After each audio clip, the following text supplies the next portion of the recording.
Creo que lo más importante es que existe una gran oportunidad para que las personas comiencen a cuestionar la naturaleza de la realidad. Times that your body now knows how to do it better than your conscious mind. Then it's programmed subconscious.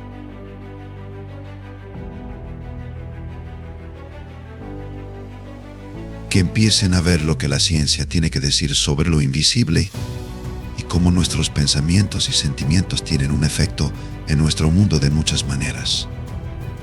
Desde la película, he estado viajando por todo el mundo dando conferencias sobre la neurociencia de la mente y los principios de la física cuántica relacionados con obtener lo que deseas en tu vida. Cualquiera que diga que entiende completamente la física cuántica es un mentiroso, porque es un concepto que desafía la previsibilidad. Tienes las leyes de Newton, que son la física clásica, que tienen que ver con causa y efecto, con ecuaciones matemáticas predecibles que nos ayudan a entender cómo funcionan los principios del universo, como una máquina que permite que la mente y sean entidades separadas. Sin embargo, con el advenimiento de la física cuántica, estamos empezando a ver que la mente es materia y la materia es mente, y que las dos están estricta e inextricablemente combinadas. Eso significa que la forma en que percibes la vida o la forma en que ves la naturaleza de la realidad tiene efectos. Entonces, cuando hablamos del modelo cuántico, lo que realmente estoy diciendo es que hay un mundo invisible de posibilidades infinitas al que tenemos acceso. Pero vivimos continuamente en la misma realidad, una y otra vez porque seguimos pensando de la misma manera. Seguimos comportándonos de la misma manera y seguimos emocionalmente abrazando los mismos sentimientos una y otra vez, lo que nos permite permanecer en un resultado muy predecible. La quiropráctica es una de las técnicas originales de salud alternativa. Y los quiroprácticos entienden los principios de la física cuántica y los principios de la salud no desde un punto de vista mecanicista, sino desde un punto de vista vitalista. Siempre les digo a los quiroprácticos que no pueden hablar de inteligencia innata, no pueden hablar de un poder interno que cura y cura el cuerpo, y luego no pedirle que actúe a través de ustedes o interactuar con él en cada momento con cada paciente. Esa inteligencia que llamamos inteligencia innata es tanto personal como universal al mismo tiempo. Y cuando comenzamos a apartarnos del camino, cuando comenzamos a cambiar algo sobre nosotros mismos y comenzamos a interactuar con esta inteligencia, la llevamos a un nivel superior. Y ese es realmente el nombre del juego. La quiropráctica tiene una visión muy vitalista de la salud. Básicamente dice que el poder que creó el cuerpo sana el cuerpo, que existe una inteligencia innata dentro de cada ser humano que nos da vida y que esa inteligencia tiene una capacidad para sanar. Empecé a estudiar remisiones espontáneas a mediados de los 90 y comencé a viajar a diferentes países para descubrir cómo las personas diagnosticadas con condiciones muy graves mejoraron con el tiempo.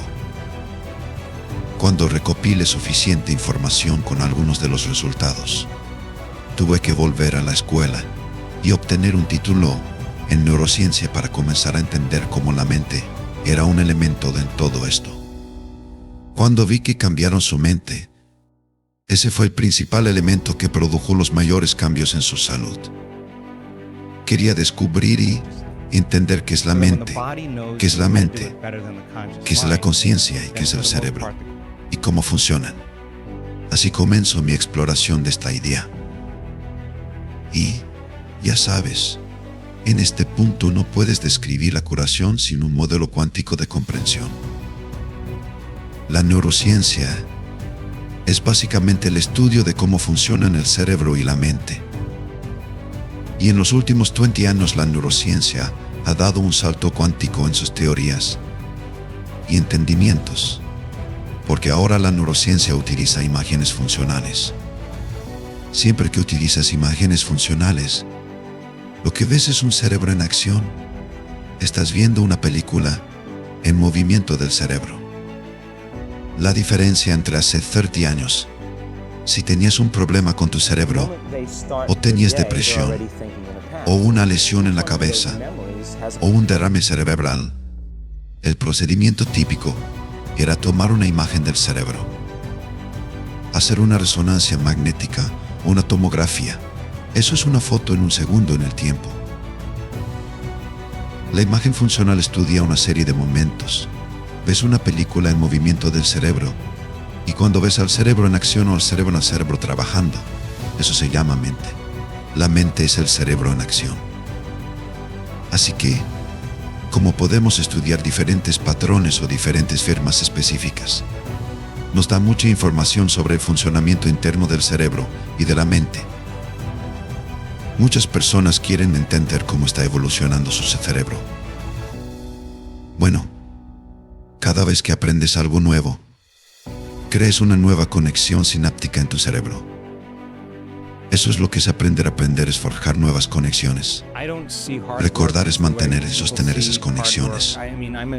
La otra forma en que hacemos conexiones realmente valiosas en nuestro cerebro es a través de la experiencia.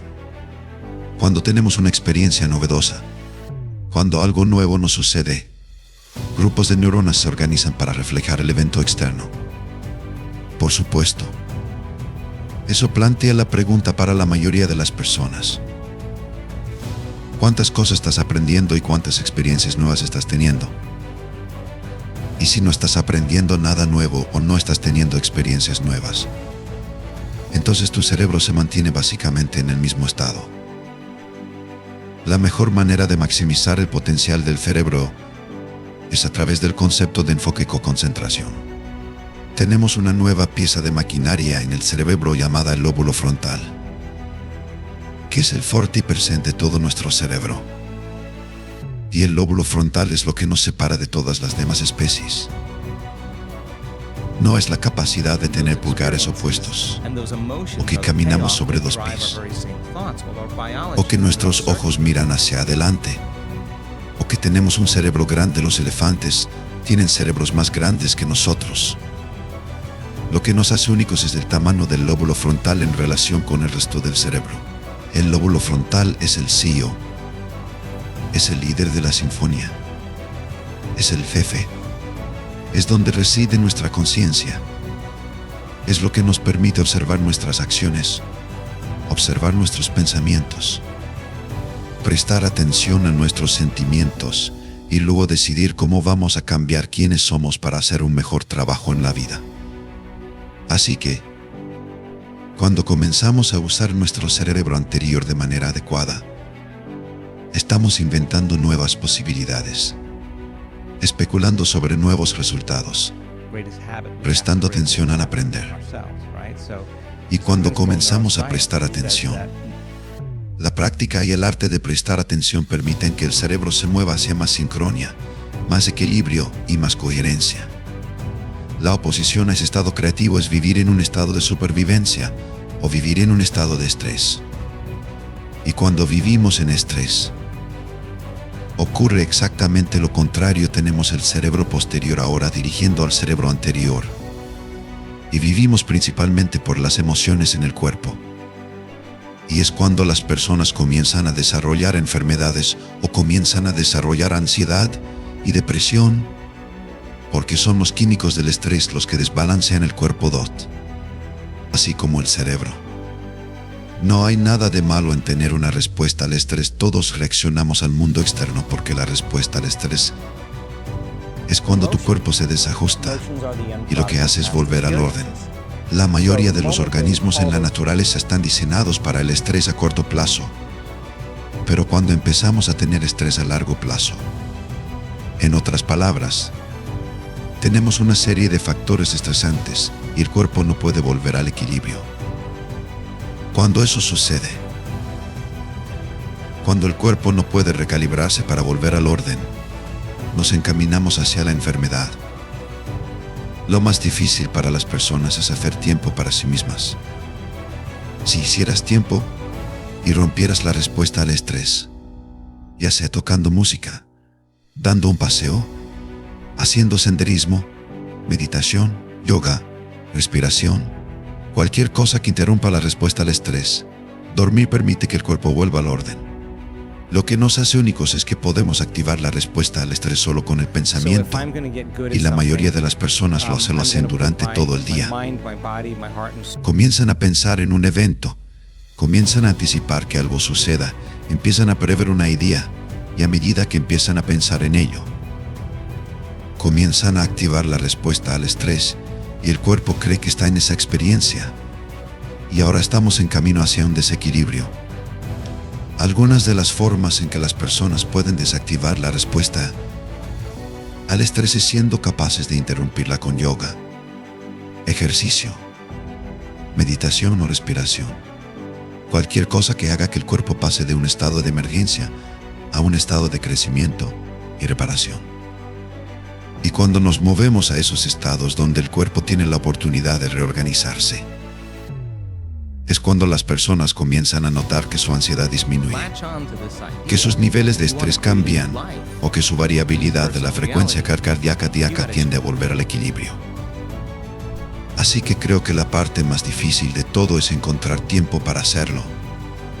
Cuando comenzamos a hablar de tecnología en el cerebro, hay límites para la multitarea, y lo que estamos empezando a darnos cuenta con la tecnología computarizada, especialmente cosas como los videojuegos o incluso cuando revisas tus correos electrónicos, es que cuando las personas se enfocan tanto en la pantalla frente a ellos, intentan hacer más en menos tiempo.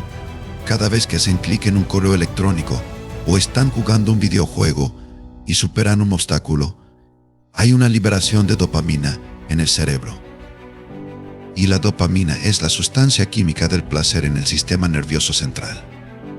Lo que sucede es que si sigues activando esos niveles de dopamina, el exceso de dopamina comienza a cambiar o recalibrar los centros de placer a un nivel más alto.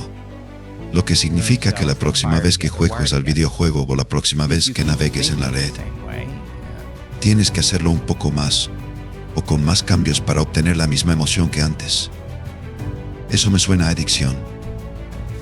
Y el problema es que cuando sacas a la persona de ese tipo de bombardeo o esa estimulación y le dices, vamos a dar una caminata, o vamos a ver el atardecer, o vamos a sacar a pasear a tu abuela, o a jugar con el perro, no obtienes ningún placer de eso porque tus centros de placer han cambiado a un nivel más alto. Y ahí es cuando las personas comienzan a volverse adictas y buscan otros medios para calmar sus niveles de estrés.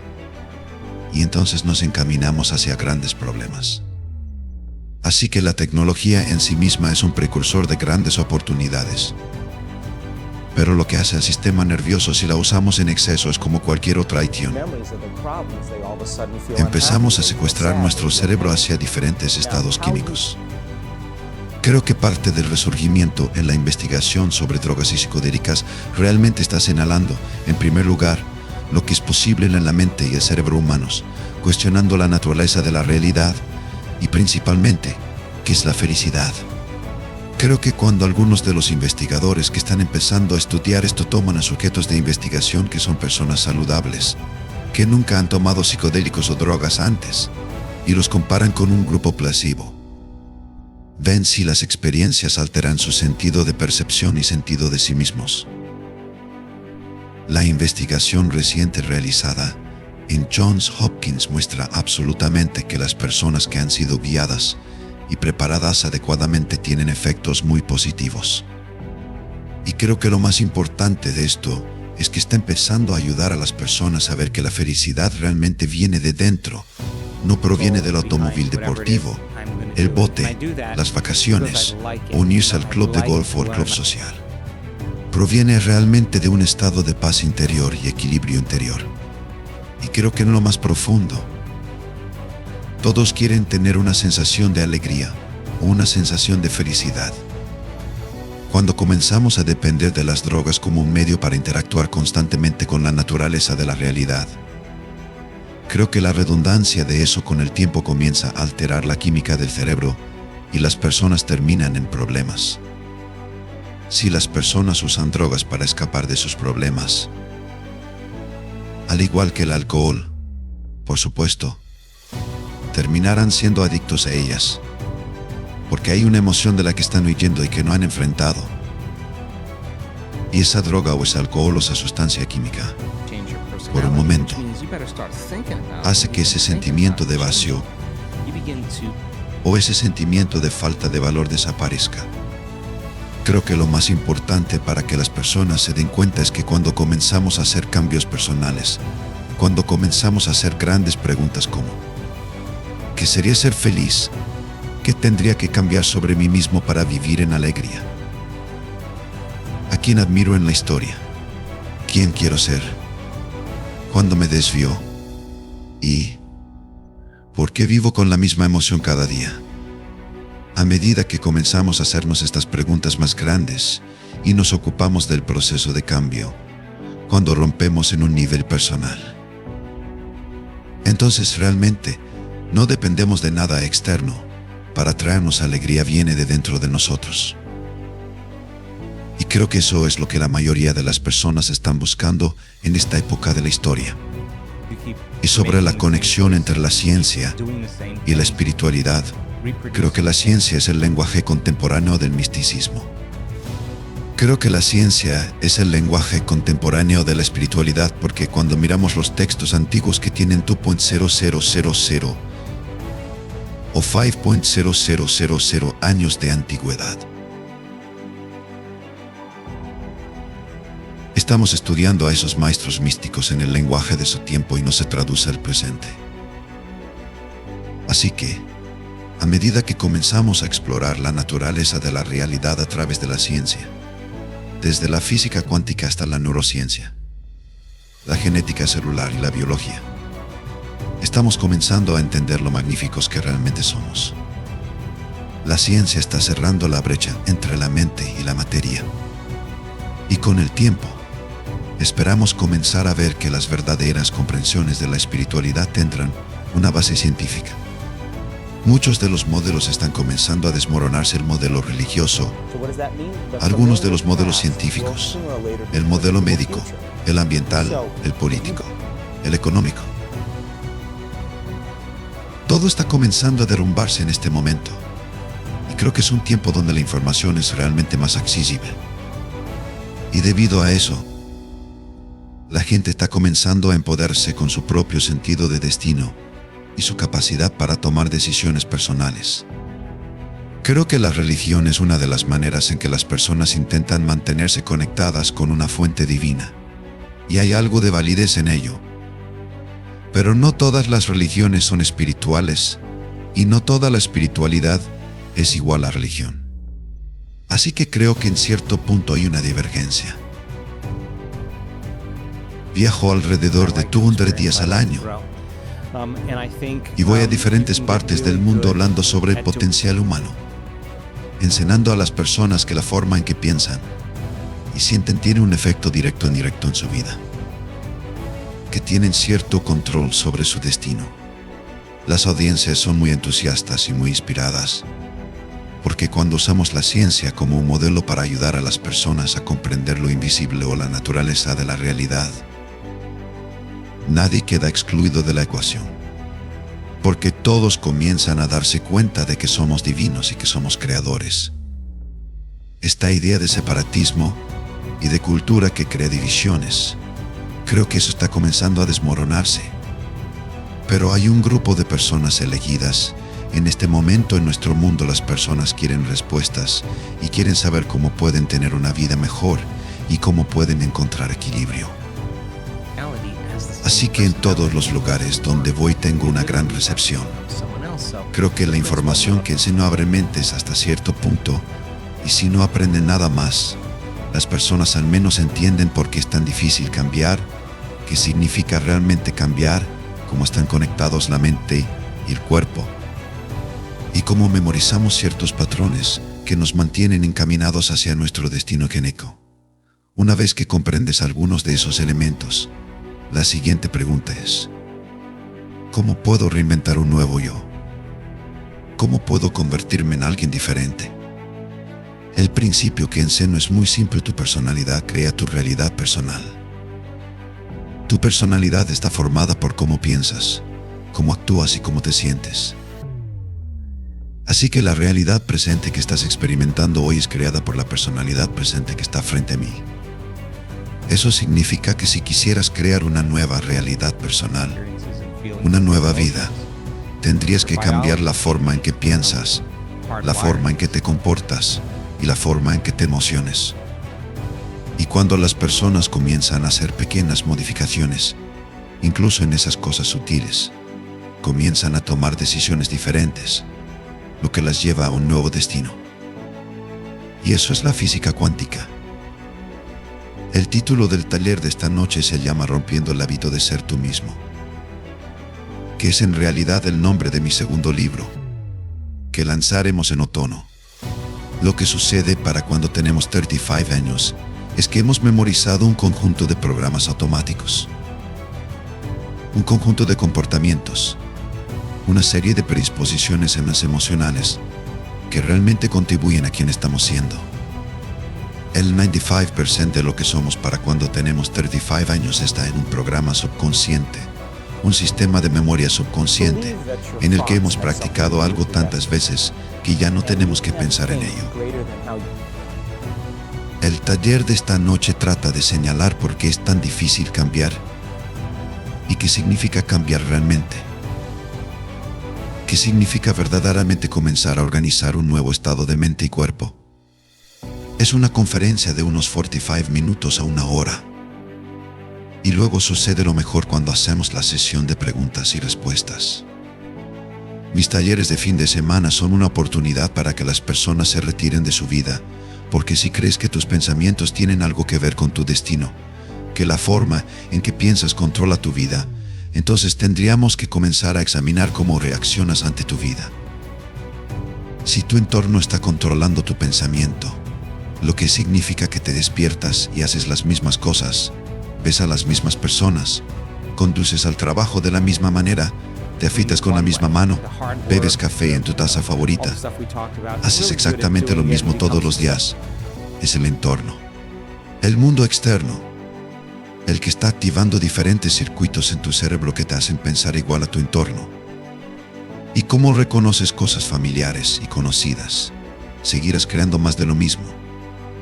Así que los talleres tratan sobre que las personas se retiren de su vida por un fin de semana, por 2 días o 3 días, para comenzar a pensar de manera independiente del entorno, para comenzar a instalar información en su cerebro y mantener y sostener esa información para que puedan comenzar a crear una nueva vida.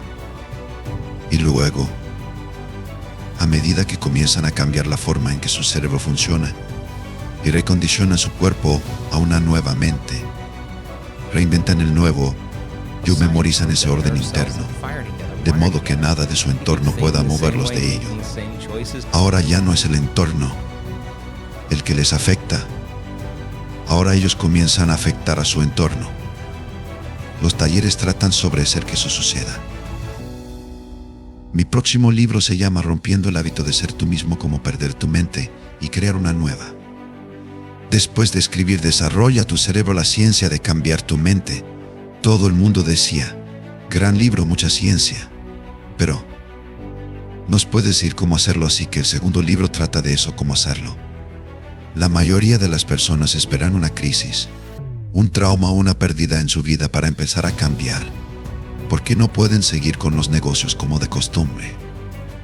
El libro es realmente un intento sincero de hacer que las personas comiencen a darse cuenta de que no tenemos que esperar una crisis para cambiar.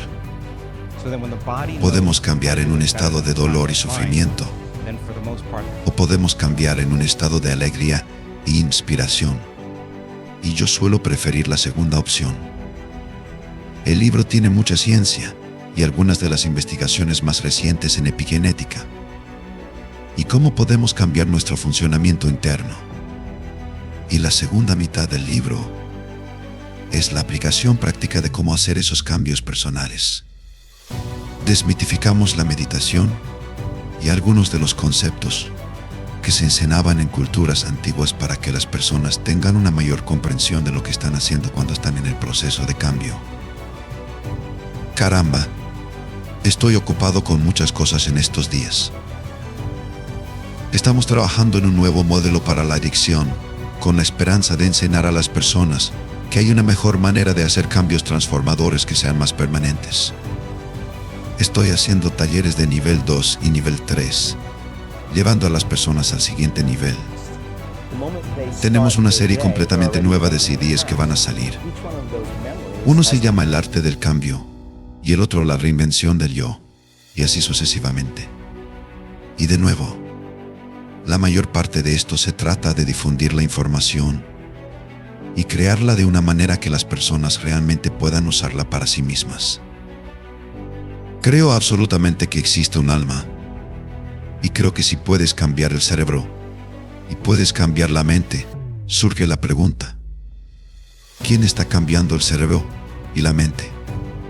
El cerebro no puede cambiar el cerebro porque es solo un órgano, no es diferente de un hígado o un riñón. Y la mente no puede cambiar el cerebro porque la mente es el producto del cerebro, es el cerebro en acción.